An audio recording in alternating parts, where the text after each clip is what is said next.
Man City's next Premier League game is at home to Newcastle United on Saturday. It's fifth against sixth. They're both level on points and actually have the same goal difference at the moment. City just ahead on goals scored, I think it is. There's very little to separate these two teams who are, of course, battling it out for a place in the top four.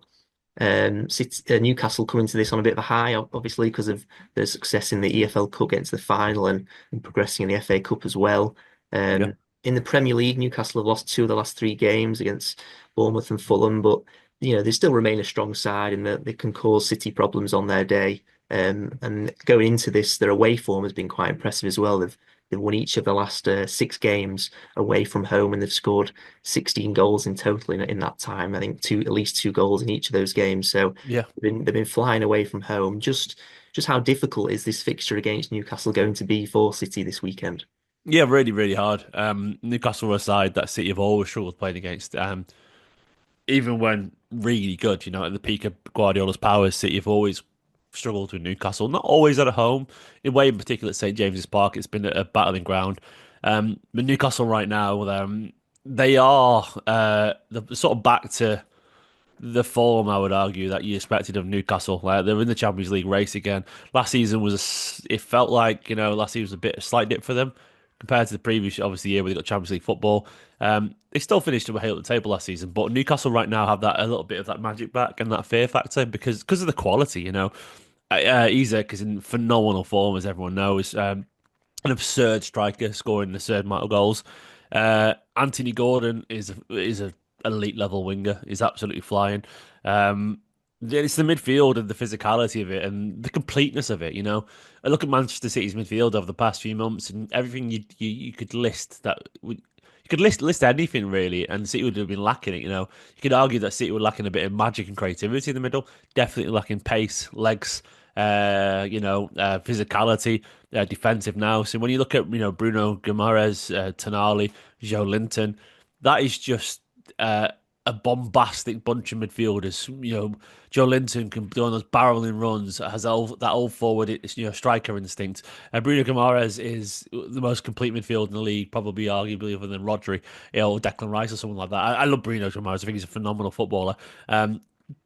Creative, aggressive, a leader, and Tonali exactly the same, another complete midfielder. They're just fantastic, and that midfield will give City so many problems, especially when you have the pace and the trickery of people like Gordon and Isak, and then the fullbacks bombing forward, be it Livramento or Hall or whatever.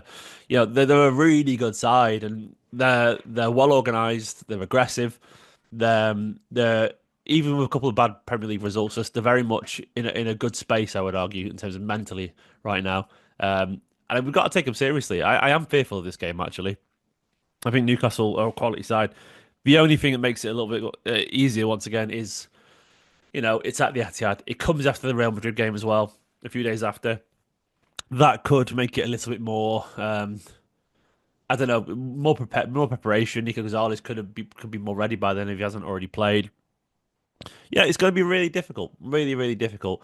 The only good thing for me is that, once again, Ake could be back. We could have more or less a full squad other than Rodri. Everyone could be available. And you'd think at home we should just about have enough. Yeah, I think you mentioned there, the midfield battle is going to be key. Newcastle's midfield has been, rated one of the best in the Premier League. That three of Guimaraes, Tonali, and Joelinton have really performed well this season. But I think, if there is one Newcastle player that City must keep an eye on, it's got to be Isak, hasn't it? He's, 70 goals in 22 games, and 10 of those to 17 have actually been away from home. He's yet to score in three visits at the Etihad, so that may comfort some City fans ahead of this one. But do you think this City defense and this City team can find a way to stop Isak, or are we destined to see the Swede perform at his prolific best Yeah, this we can. weekend? Once again, if Stones and Diaz and Akanji and Ake, if that lot is available, the Manchester City are such a different side. We've had a whole combination of, so for example, you look at our defense a month ago. It was Josko Guardiola was out of form. We were playing Akanji out of form alongside sometimes like Simpson Pusey, the young lad, or we had maybe Diaz or Stones not fully fit there alongside him. Then we'd have one of Kyle Walker who was massively out of form, or Nunes, a right back. It looked a lot more fragile. Then if you have a Kanji with a rest at right back, then Diaz and Stones and Ake, Vardial, it just feels totally different. And if you have that setup midfield with Gonzalez starting to show his, a bit of quality there, it's a totally different setup, And I think the quality and the leadership you get from Ruben Diaz, who's now City's vice captain officially after Walker's left, De Bruyne, of course, the captain. But if you have those players on the pitch, they can marshal Isak. There's so much more structure when Ruben Diaz is playing, and especially alongside the experience, once again, of someone like John Stones. It makes a world of difference, and City are a vastly different proposition with that defensive setup. So I think there's a way to stop it. I do think ultimately City could just be a better side. I think we could defend better than the forwards, and I think that quality, that they can bring, and once again, if the midfield signings settle, the midfield battle might not be quite as painful. And we still got the quality going forward. So yeah, I think that's how we win the battle.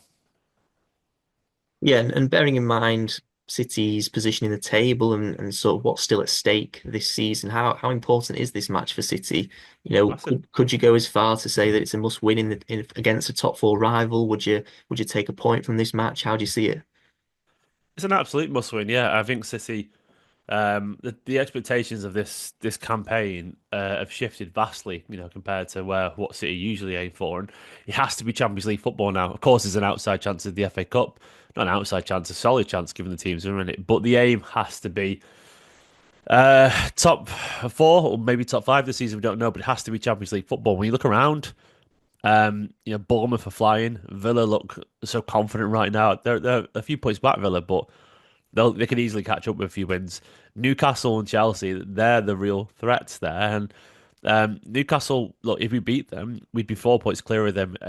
Also facing down that horrible run of results, which would be in the middle of at that point. But the fixtures are still pretty ugly for City even after Newcastle and Madrid the first leg. We've still got Madrid again.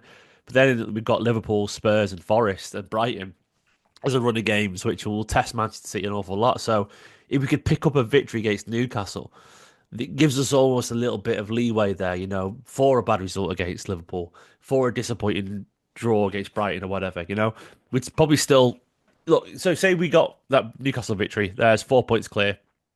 No, it'd be 3 points clear, sorry. Um, and then I wouldn't presume Newcastle win all the next 3 or 4 games because Newcastle aren't that side yet. But it does allow us a little bit of grace. And, if Newcastle play, look, they've got Forest as well. They've got Liverpool as well, actually. So, yeah. So the results could be very favourable. Win one, lose one, but they could win one, lose one too. And we're still there.